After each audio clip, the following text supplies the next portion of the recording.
Maseret Eruvin, Daf Pebet, nous commençons à la deuxième ligne, Goufa, Amar Rabbi Yoshua ben Levi.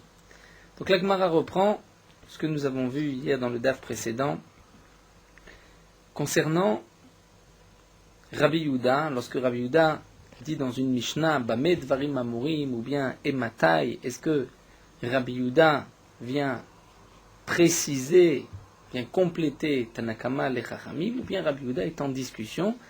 Et comme nous l'avons vu, donc par exemple dans notre Mishnah, Rabbi Yehuda a dit, dans quel cas on pourra dire En Marvin l'Adam Elo Midato, c'est-à-dire on ne peut faire un hérouv pour quelqu'un que s'il est au courant, que s'il est d'accord, c'est seulement pour hérouver Troumim. Puisque le principe de hérouver Troumim, puisque nous n'avons pas le droit de sortir, de là où on passe Shabbat de la ville, à plus de 2000 amot, lorsqu'on met un hérouv au nord de la ville à 2000 amot pour pouvoir marcher au-delà du hérouv encore 2000 amot, et donc avoir au nord 4000 amot, on perd au sud la possibilité de marcher au moins 2000 amot qu'on avait si on n'avait pas fixé notre Shabbat à 2000 amot au nord de la ville. Et donc, pour les hérouv Troumim, c'est un chov. C'est-à-dire, je ne peux pas placer un hérouv Troumim pour quelqu'un si celui-ci ne m'a pas montré son consentement, puisque peut-être qu'il préfère aller au sud, à l'est ou à l'ouest, et en le plaçant moi-même, je lui porte un préjudice, puisque je ne peux pas le laisser aller au sud de la ville. Alors que pour hérouver Chatzerot, lorsque nous avons une cour, il y a plusieurs maisons qui donnent dans la même cour, nous avons vu dans la Mishnah que là, Marvin, on peut faire le hérouv Ledato Veshlom Midato, puisque là, il ne perd rien au hérouv, au contraire, il a la possibilité de porter dans sa cour. Et nous avons vu donc une machloket entre Rabbi Yehuda et Shmuel et Rabbi Yoshua ben Levi. Est-ce que Rabbi Yehuda est en machloket avec Tanakama ou bien Rabbi Yehuda vient simplement compléter les paroles de Tanakama? Alors la Gemara reprend Goufa. Nous avons dit Amar Rabbi Yoshua ben Levi comme Shama Rabbi Yehuda Imatai ou Bamé, c'est-à-dire Bamé Dvarim Amurim, lorsque Rabbi Yehuda dit Imatai, dans quel cas ces paroles ont été dites, ou bien Bamé Dvarim Amurim, dans quelle circonstances, ces paroles ont été dites, Bemishnatinu dans notre Mishnah, Eno Ela Lefaresh Divrei Chachamim. Donc d'après Rabbi Yoshua ben Levi, Rabbi Yehuda viendrait simplement expliquer les Chachamim, il n'est pas en machloket, il rajoute ce que les Chachamim n'ont pas dit, mais les Chachamim sont d'accord avec lui. Alors que Rabbi Yochanan Amar, tout dépend. Ematai Lefaresh, pas Melachlok. Lorsque Rabbi Yehuda dit Ematai, dire quand est-ce, dans tel ou tel cas, là c'est effectivement pour expliquer Tanakama et Chachamim. Lorsqu'il dit Bamed Varim Amurim, c'est que là Rabbi Yehuda est en machloket. Alors la Gemara va apporter un exemple et poser une question. C'est marqué Ve'ematai les Farishou. Demande la Gemara Ematai, tu nous dis d'après Rabbi Yochanan que c'est les Faresh pour expliquer Tanakama et Chachamim et qu'il n'y a pas de machloket, et pourtant nous avons une Mishnah dans Rosh Hashanah. Ve'atnan, concernant ceux qui ne peuvent pas témoigner, la Mishnah nous dit Ve'louen Apsulim, voici ceux qui sont psulim, qui n'ont pas la possibilité de témoigner, puisqu'ils sont considérés comme des voleurs, comme dit Rachid Gazlani Midivrehem, Midirabanan, et comme explique Rachid dans Masechet Rosh Hashanah, le Gazlan, le voleur Minatora, c'est celui qui vient prendre devant tout le monde, vient prendre un objet, le voler, ça c'est le Gazlan, le voleur qui est l'Otikzol Minatora. Nous avons d'autres Gazlanim Midirabanan, par exemple à Mesachek Bekoubia. Celui qui joue avec koubia, c'est-à-dire des petits morceaux d'os, sorte de jeu à l'époque, comme un jeu de cartes, d'argent, donc de gagner, c'était une sorte de gage, ces petits cubes, ou bien malvé beribit, celui qui prête avec intérêt, mafriche yonim, c'est celui qui fait courir, qui fait envoler des colombes, c'est-à-dire un jeu de course, nous explique Rachid. La première colombe qui arrivera à destination, c'est son propriétaire qui aura gagné, donc il va gagner la mise qui a été misée la somme qui a été misée entre les deux, ou bien encore Sochare Shevi'it, ceux qui vont vendre les fruits de Shemitah, puisque normalement la Torah interdit de vendre les fruits de la Shemitah, nous avons le droit de les consommer, mais ne pas en faire du commerce.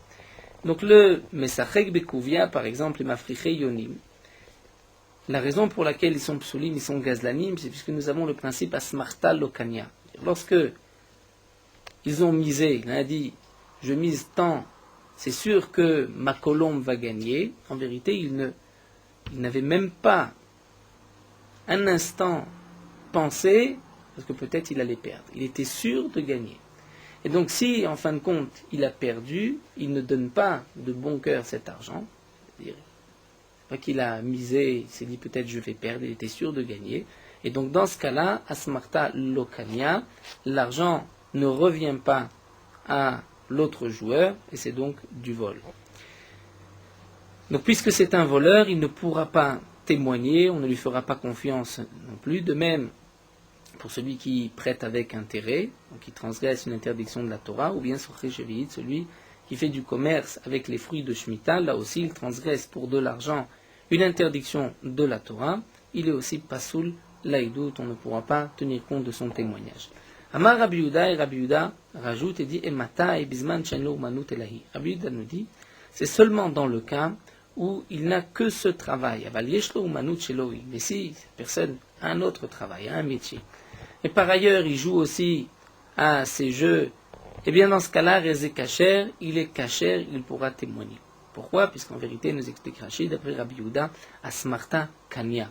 Pourquoi? Puisque il se dit, je peux gagner, mais je peux aussi perdre. Donc dans le cas où il perd, il laisse son argent de bon cœur. L'autre n'est pas un voleur. Malgré tout, lorsqu'il n'a pas d'autre métier, donc il passe son temps à jouer, là il y a une autre notion qui est expliquée dans Masret Rosh Hashanah, c'est-à-dire qu'il n'est pas au sek biishuvo shel olam. C'est-à-dire, il n'a pas dès la valeur de l'argent, il ne comprend pas non plus la difficulté des gens qui se battent pour leur parnassa, et donc il n'a pas non plus pitié de l'argent des autres, et il est prêt à leur faire perdre de l'argent pour un oui ou pour un non, donc il risquerait même de témoigner à faux, puisque pour lui, l'argent de son prochain n'a pas de valeur. Mais dans le cas où il a un autre métier, c'est juste un petit passe-temps, donc dans ce cas-là, nous dit Rabbi Yehuda, il reste kasher, il pourra témoigner. Vetanea la bebraita. Donc là, nous avons une Mishnah où Rabbi Yehuda emploie le terme ematai. Et nous avons une braïta où c'est marqué Chachamim omrim ben shenlo umanut elahi ben sheshlo umanut shelohi areze pasoul. Donc là, les Chachamim nous disent qu'il y a un métier ou qu'il n'est pas de métier. Dans tous les cas, c'est pasoul.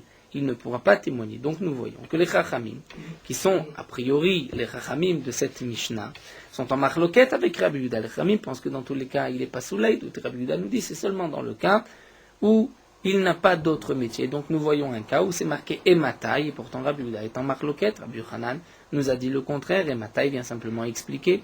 Alors la Gemara nous dit en vérité, Haïd et Rabbi Yehuda Amar Rabbi Tarfoni. En vérité, pardon, lorsque Rabbi Yehuda dans cette Mishnah nous a dit Ematai, il n'est pas en marloquette avec Tanakama, il est d'accord avec Tanakama, il vient simplement expliquer Tanakama. Mais il y a deux Chachamim. Il y a les Chachamim, c'est-à-dire Tanakama de cette Mishnah, là où Rabbi Yehuda nous dit Ematai. Donc effectivement, là les Chachamim sont d'accord avec Rabbi Yehuda. Il y a cette différence s'il a un métier ou s'il n'en a pas d'autre. Et l'autre Braïta, où c'est marqué Chachamim omrim ben shlomanut elai ben shlomanut shelohi areze pasoul. Pour quelle raison il est pasoul même lorsqu'il a un métier? Puisque Asmarta Lokania, donc il a volé l'argent puisqu'il n'était pas sincère dans sa mise. Ça c'est Rabbi Yehuda au nom de Rabbi Tarfon. Et Tanya Rabbi Yehuda mishum Rabbi Tarfon. Concernant une autre halakha, lorsqu'un homme dit « je suis nazir », il devient donc nazir pour 30 jours.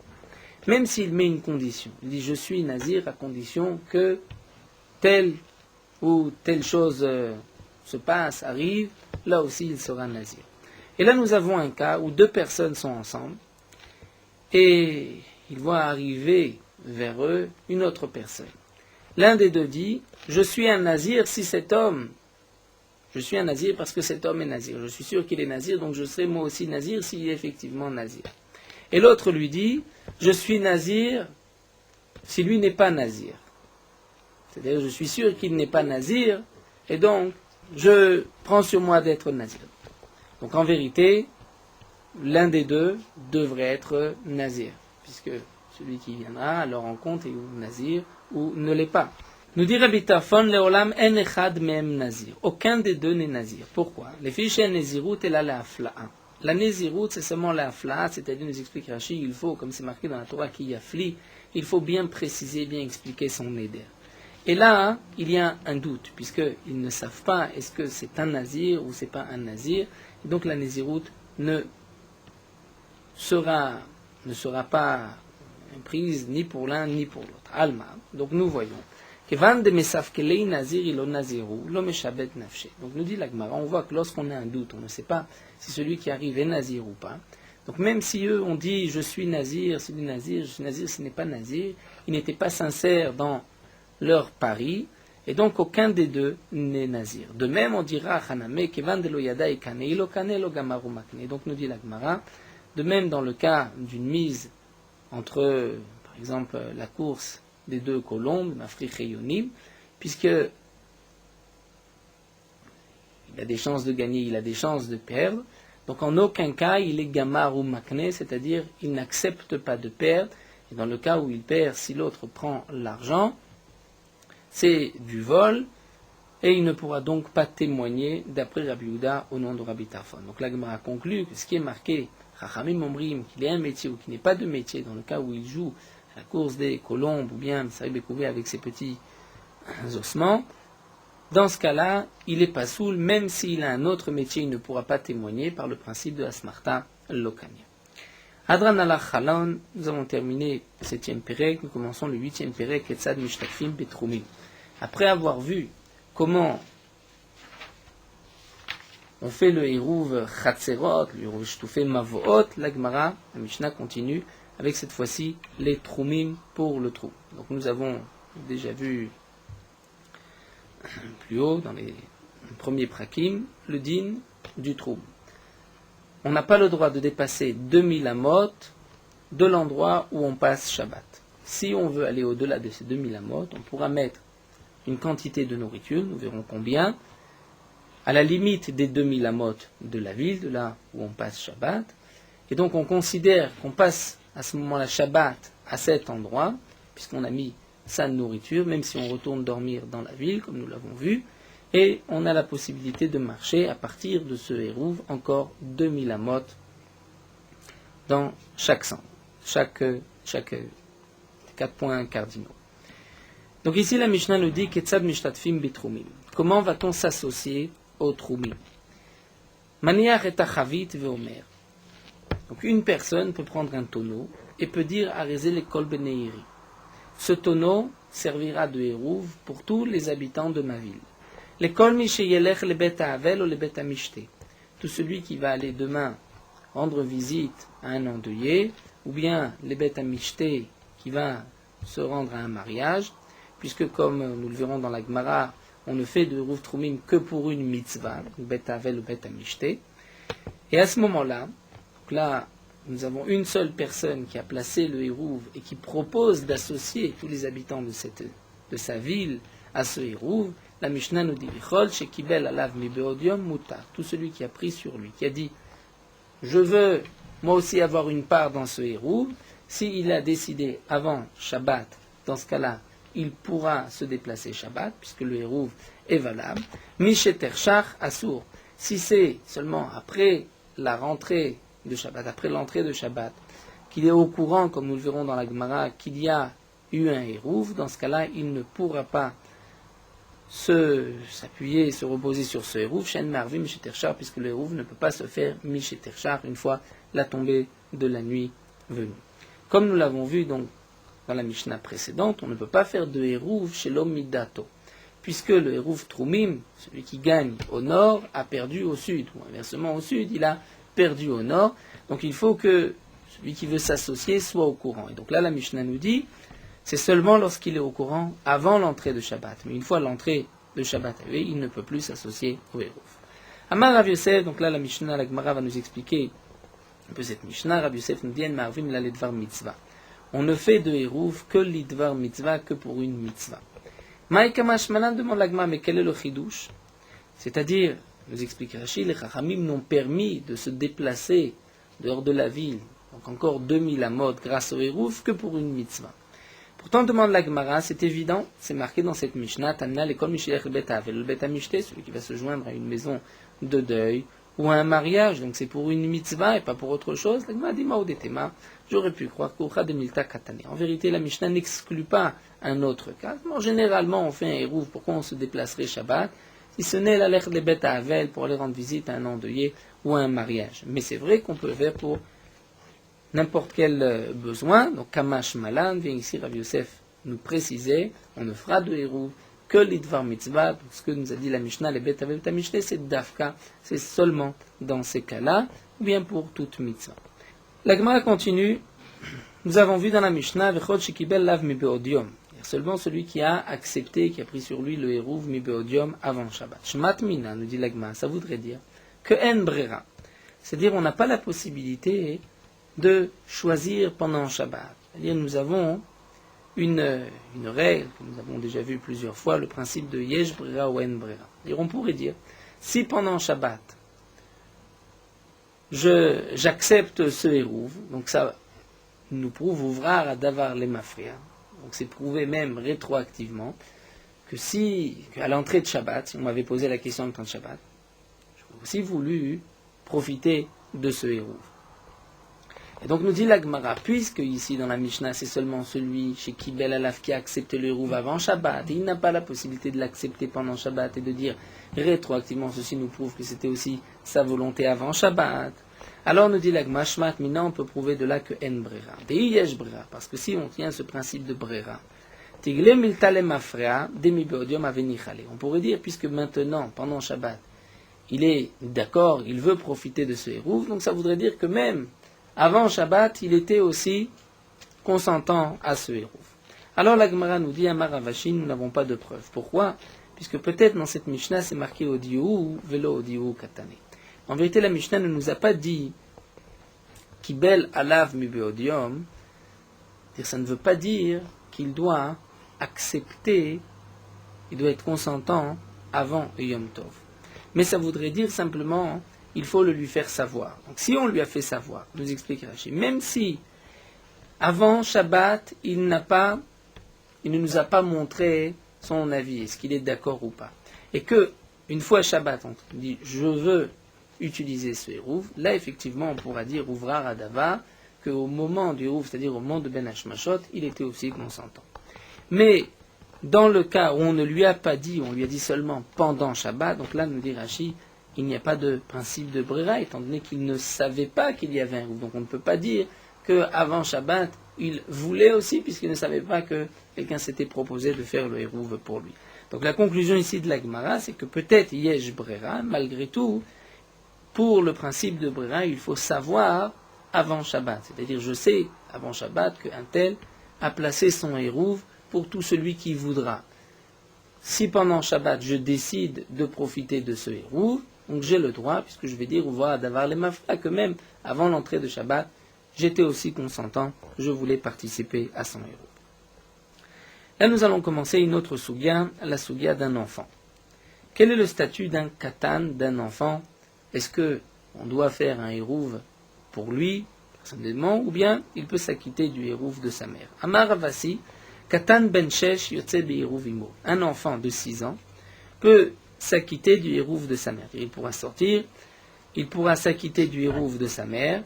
Si sa mère a fait un hérouv, même si la mère ne lui a pas donné une part dans ce hérouv, il pourra lui aussi marcher comme sa mère. Pourquoi? Puisque nous explique Rashi, il a le même statut qu'Egoufa, c'est comme le pied de sa mère, c'est comme le corps de sa mère, puisque généralement, comme nous allons le voir, un enfant de 6 ans a besoin de sa mère.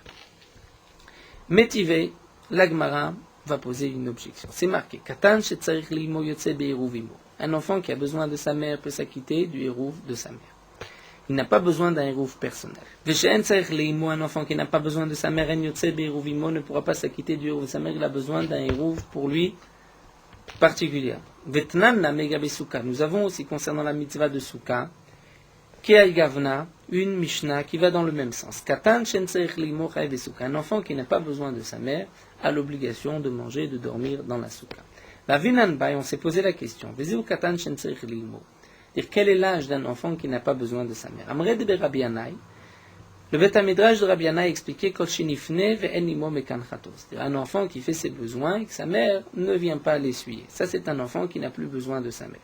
Lui a l'obligation de manger ou de dormir dans la souka, et un tel enfant aussi a l'obligation de faire son propre eruv troumim pour pouvoir se déplacer. Rabbi Shimon ben Lakish Omer, Kol shenior venokore ima.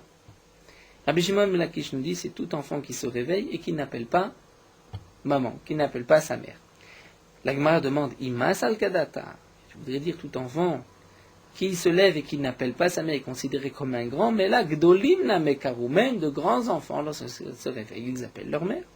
Et là, ima nous dit la Gemara, non, voici ce que Rabbi Shimon ben Lakish veut nous dire. Kol shenior shenatu venokore ima ima. Il y a tout celui qui se réveille et qui n'appelle pas ima, qui n'appelle pas sa mère, c'est-à-dire qui ne se calme pas tant que sa mère arrive. Donc, lorsqu'un enfant a besoin de sa mère au point que lorsqu'il se réveille, il appelle sa mère jusqu'à ce que sa mère arrive, lui, il est exempté de la mitzvah de Souka et il n'a pas besoin d'un hérouf. Mais s'il se réveille et il n'a pas besoin pour se calmer et que sa mère vienne le rejoindre, dans ce cas-là, il est considéré comme un grand. Vekama. Et c'est quel âge? L'Agma nous dit Kebararba Kebachamesh, un enfant de 4 ou 5 ans. Donc Rachid nous explique Kebararba Kebachamesh de 4 ou 5 ans, c'est-à-dire tout dépend de sa maturité. Il peut être déjà 4 ou à 5 ans. Mais en tout cas, nous voyons qu'un enfant, après 5 ans, est considéré comme un grand. Comment se fait-il que Ravasi nous a dit un enfant de 6 ans peut s'acquitter du héros de sa mère? Nous tournons la page et la Gemara va nous donner une première réponse. Amar Rabbi Yoshua Berid et Ravidi. Rabbi Yoshua Berid et Ravidi répond qui Kamar Ravasi qui gonchire vala va vivre le tzafon vimo le darom.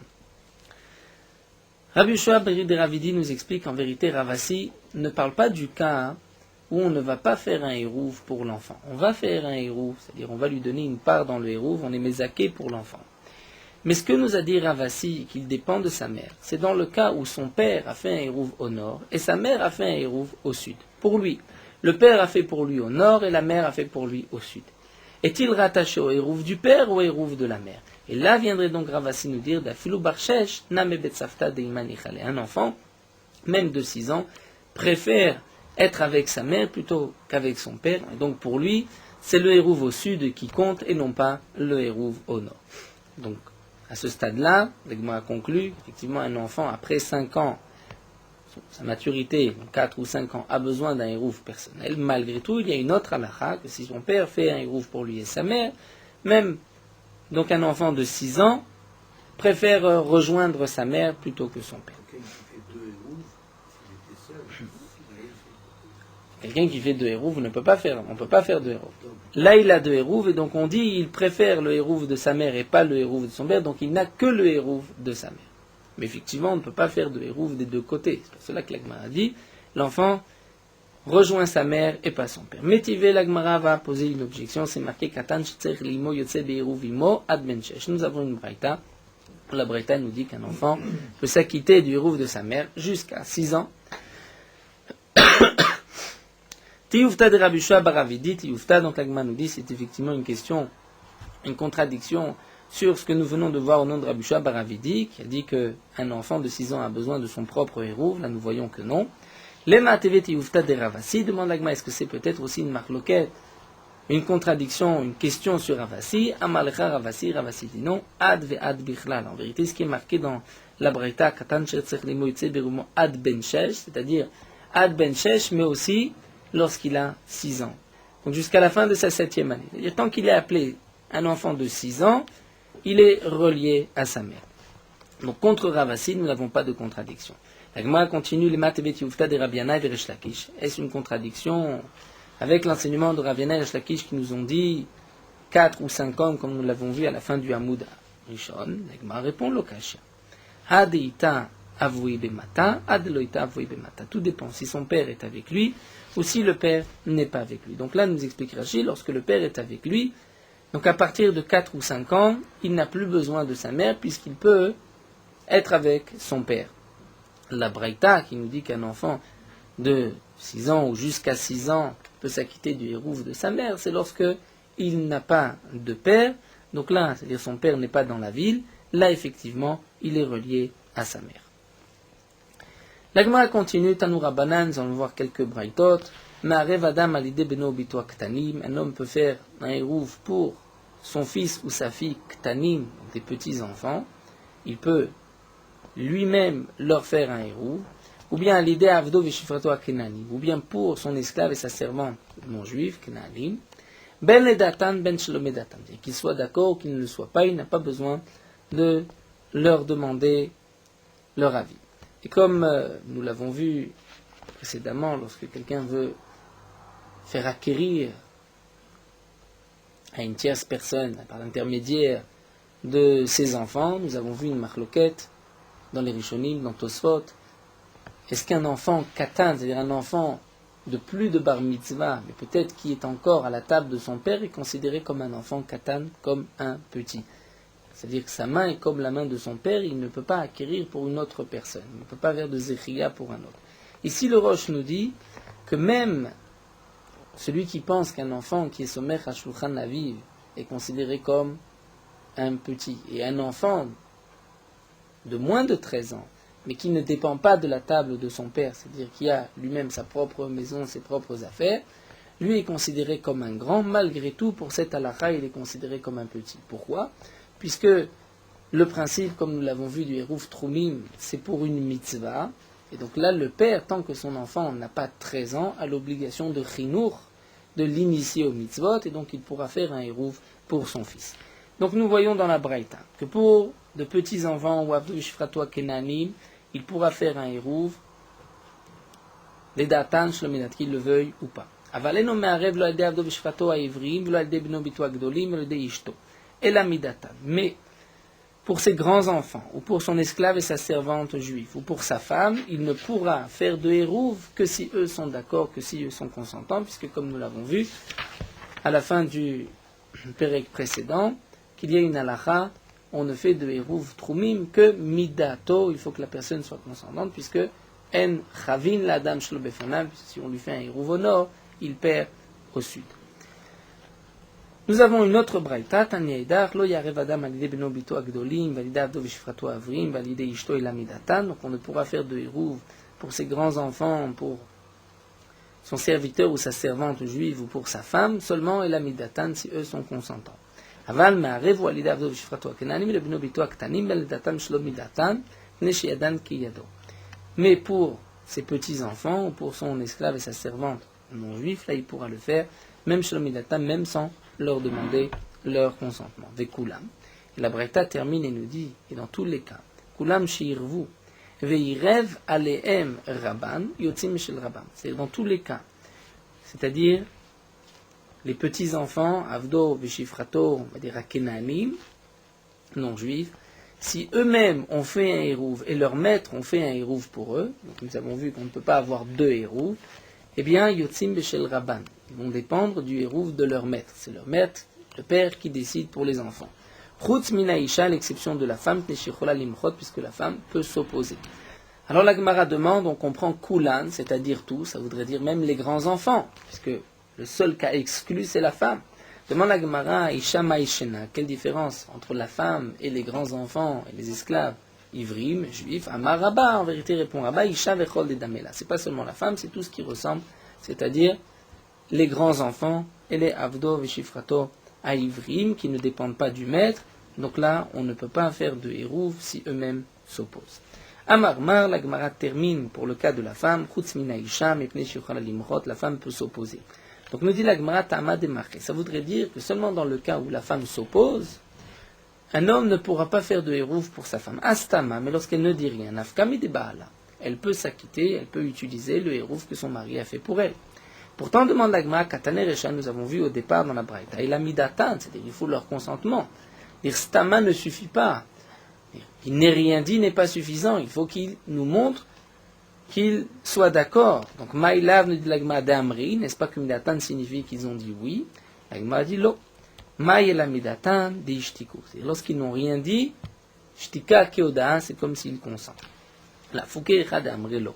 Donc on vient que sur le cas où ils vont dire non, donc effectivement dans ce cas-là, le hérouv n'est pas valable. Demande l'agma, mais pourtant c'est marqué avec Ulam Shirvu Virev Alem Rabban Yotzim Shel Rabban.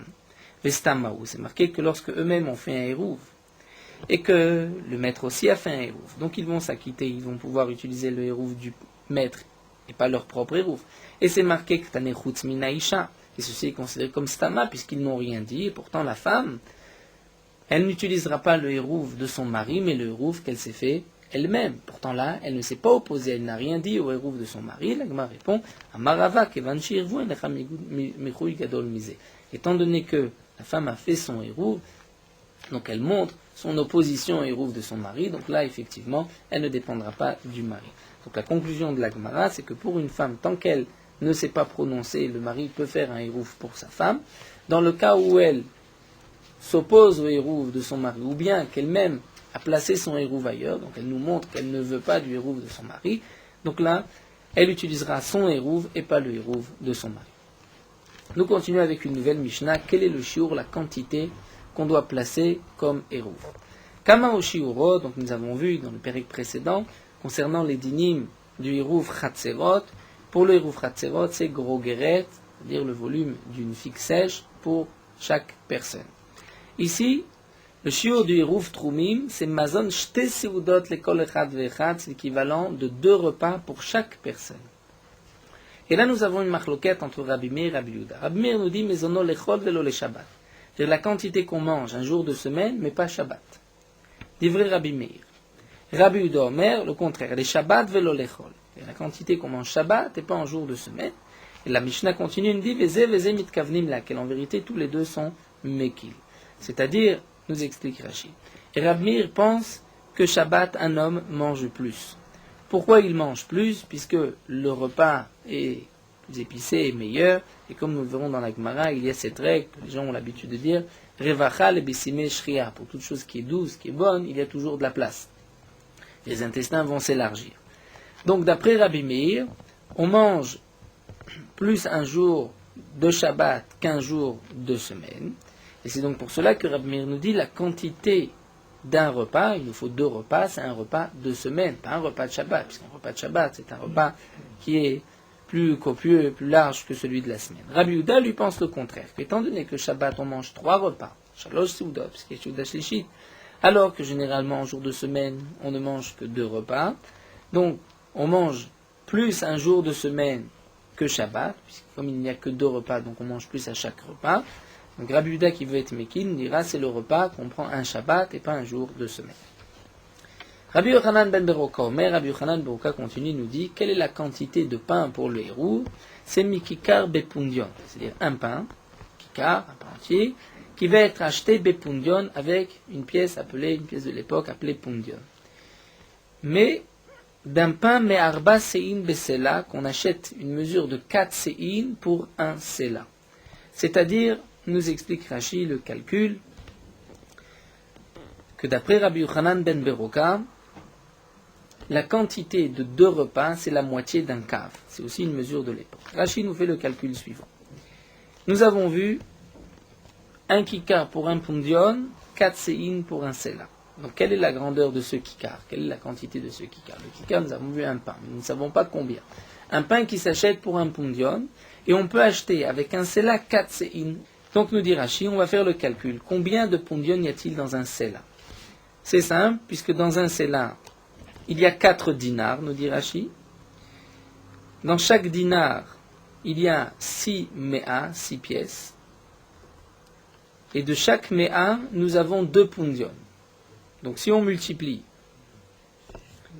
donc pour chaque dinar, il y a 12 pundion. Pour chaque sela, il y a 4 dinars. Donc nous avons 48 pundion par sela. Un sela, c'est l'équivalent, nous achetons 4 séines, une mesure de 4 séines. C'est combien les séines, nous dit Rashi? Chaque CA est de 6 cabines, donc 4 séines, c'est 24 cabines. Donc 24 cabines est acheté pour 48 pundion. Ça voudrait dire que 1 pundion, on peut acheter un demi-cave.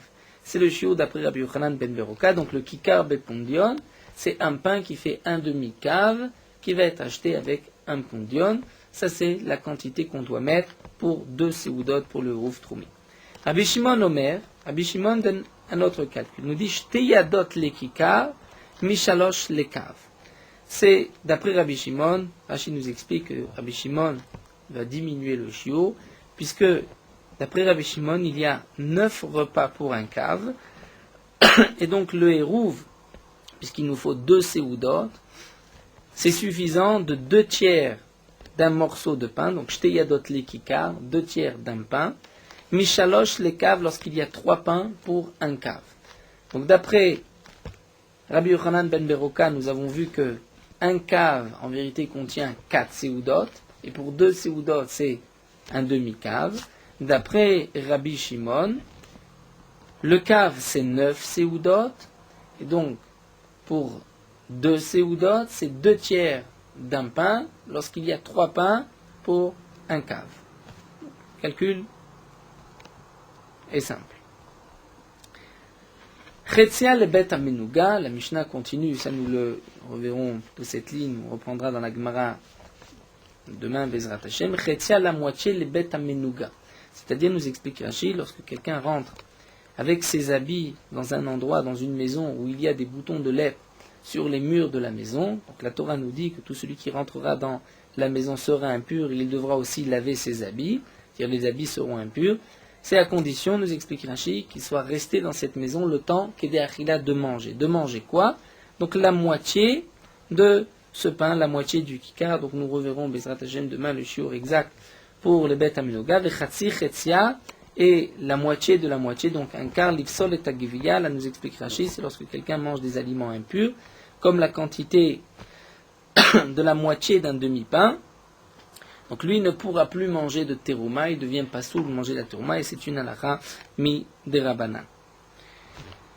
Donc juste nous allons reprendre les calculs de Tanakama et de Rabbi Yochanan ben Beroka. L'Agma demande Kama mazon shte seudot, quelle est la quantité, d'après ce que nous avons vu, Rabbi Yehuda, un repas de semaine ou un repas de Shabbat, c'est combien mazon shte seudot?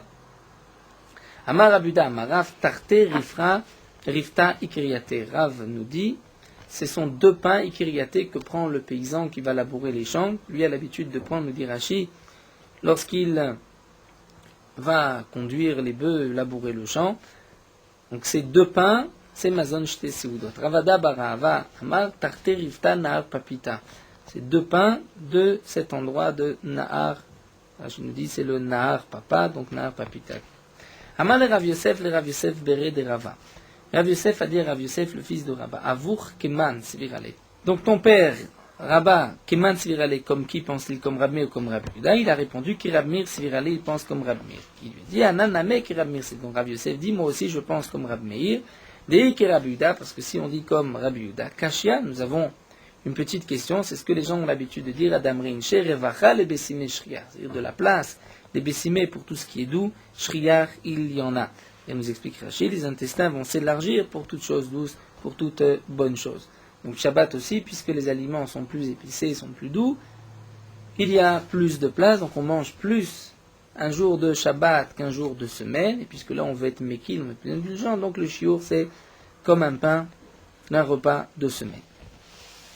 Nous terminons avec cette marloquette de Rabbi Yochanan ben Beroka et de Rabbi Shimon. Rabbi Yochanan ben Beroka Omer, Tana vekrovim divrem liot shavim. Nous avons une braïta où la braïta nous dit que Rabbi Yochanan ben Beroka et Rabbi Shimon, qui sont en marloquette, sont en vérité très proches l'un de l'autre. Et là la Gemara s'étonne. Midame, puisque nous avons dit que d'après Rabbi Yochanan ben Beroka, Arba seudata le kava. D'après Rabbi Yochanan ben Beroka, nous avons dit qu'il y a 4 seudot pour un cave. Et donc le shiur de 2 seudot, de 2 repas, c'est un demi-cave. Alors que d'après Rabbi Shimon, nous avons dit que pour un cave, il y a 9 seudot, et le shiur, c'est 2 tiers d'un pain lorsqu'il y a 3 pains dans un cave, c'est-à-dire 2 seudot. Donc au contraire, pour un cave, d'après Rabbi Yochanan ben Beroka, il y a 4 seudot. D'après Rabbi Shimon, il y a 9 seudot. Donc il y a, dis-moi, un grand écart. Comment se fait-il que la Braïta nous dit qu'ils sont très proches l'un de l'autre? La Gemara répond à Marafrizat, c'est même shlish la chenvani.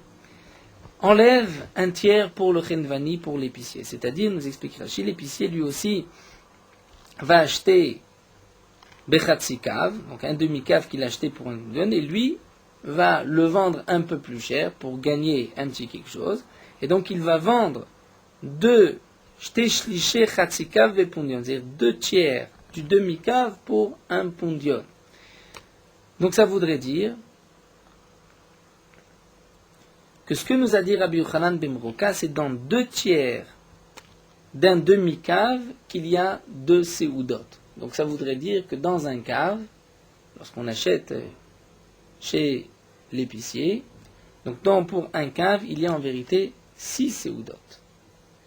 Donc ce que nous a dit ici Rabbi Yochanan ben Beroka, ce n'est pas qu'on achète un demi-cave pour un pundion, mais on achète 2/3 d'un demi-cave pour un pundion, c'est mazon shte seudot. Donc ça voudrait dire que dans un cave, il y a 6 seudot.